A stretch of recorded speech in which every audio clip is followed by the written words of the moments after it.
오늘 말씀은 에베소서 4장 1절에서 16절까지 말씀인데요. 1절에서 12절까지만 읽도록 하겠습니다.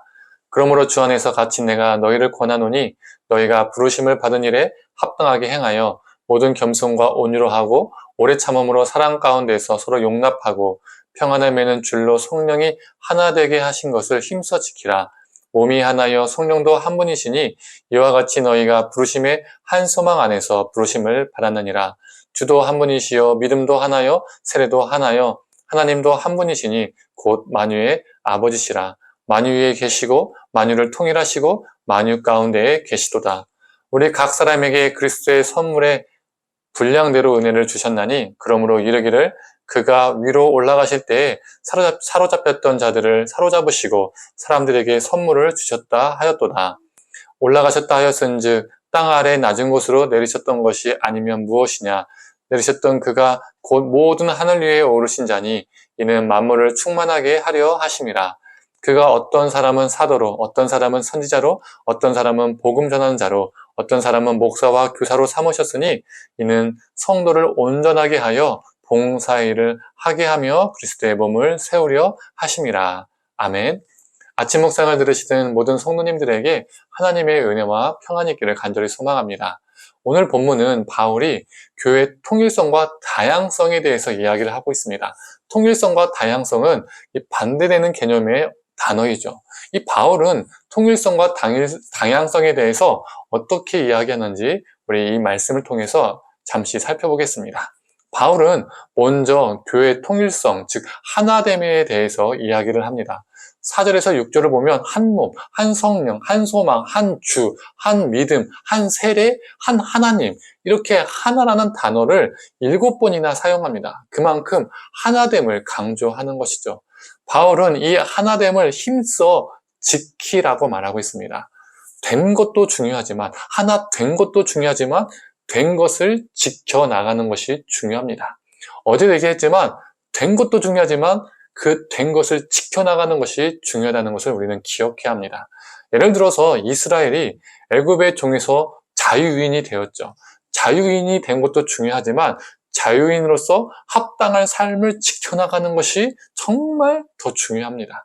우리 예수님께서 십자가에 죽으심으로써 막힌 담을 허무시고 교회를 하나 되게 하셨습니다. 그런데 여기서 멈추는 것이 아닙니다. 십자가의 은혜로 하나 되게 하셨기 때문에 이제 하나됨을 힘써 지키는 것이 정말 중요하죠. 바울은 교회가 하나 되기 위해서 필요한 덕목이 무엇인지 말해줍니다. 겸손과 온유로 서로 대하라고 합니다. 또한 오래 참음과 사랑함으로 서로 용납하라고 하죠. 겸손, 온유, 오래 참음, 사랑, 그리고 용납 다 누가 먼저 보여주셨나요?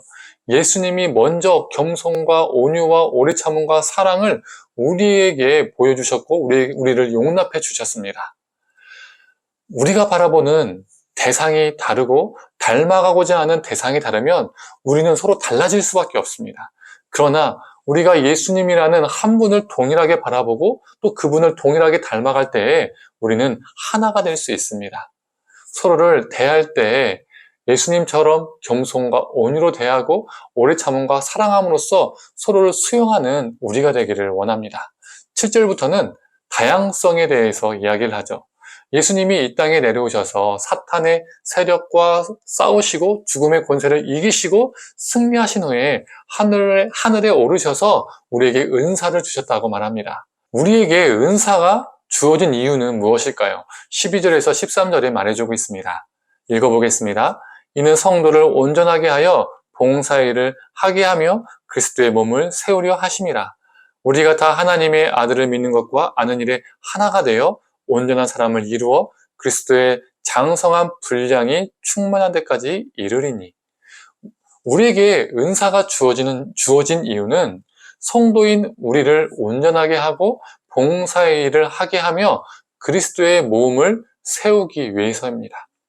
또한 예수를 믿는 것과 아는 일에 하나가 되고 그리스도의 장성한 분량까지 충만하게 이르기 하시기 위해서 우리에게 은사를 주신 것이죠. 여기에서 교회의 성장론을 알 수가 있습니다. 어떤 교회가 성장한 교회인지 알 수 있다는 거죠. 우리는 보통 어떤 교회가 성장한 교회라고 생각하죠? 숫자가 늘어나면 성장한 교회라고 생각합니다. 이것이 인간적인 잣대와 평가 기준입니다. 그러나 14절에서 15절은 이렇게 말하고 있죠. 이는 우리가 이제부터 어린아이가 되지 아니하여 사람의 속임수와 간사한 유혹에 빠져 온갖 교훈의 풍조에 밀려 요동하지 않게 하려 함이라. 오직 사랑 안에서 참된 것을 하여 범사에 그에게까지 자랄지라. 그는 머리니 곧 그리스도라. 어린아이들은 판단력이 약합니다. 그래서 쉽게 사람에게 속죠. 우리 신앙도 동일합니다. 우리 신앙이 어린아이와 같다면 분별력이 약하고 세상의 유혹과 교훈에 그리고 세상 풍조에 쉽게 휩쓸리고 흔들리고 쫓아가게 되죠.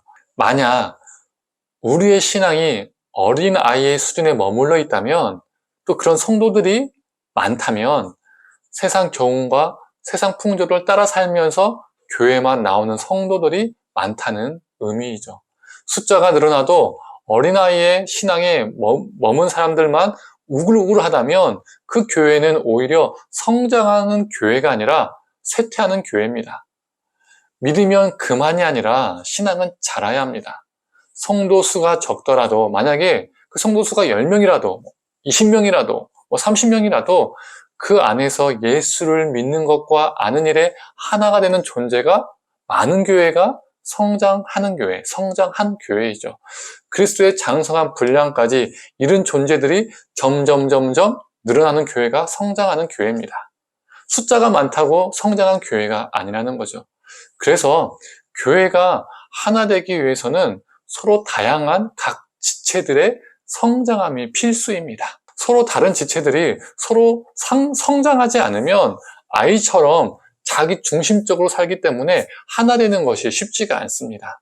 성도님들, 믿는 자들의 모임이 교회이죠. 그 교회 안에는 다양한 각 구성원들이 있습니다. 그 다양한 각 구성원들이 성장하여 그 안에서 하나 되어지는 역사가 있기를 원합니다. 우리가 속한 모든 종류의 교회가 외적인 성장이 아니라 숫자적인 성장이 아니라 질적인 성장을 이루어서 다양성 속에서 하나를 이루어가는 역사가 있기를 간절히 원합니다. 함께 기도하겠습니다. 하나님, 통일성과 다양성을 오늘 말씀을 통해서 보게 됩니다. 주님, 우리가 그리스도의 장성한 분량까지 자라나게 하여 주시옵소서. 성장케 하여 주시옵소서.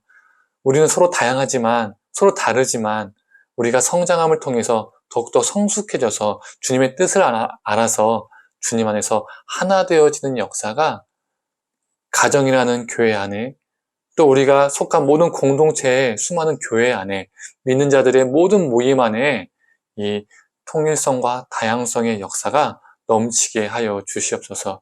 모든 것을 감사드리며 사랑에 많으신 예수님의 이름으로 기도드립니다. 아멘.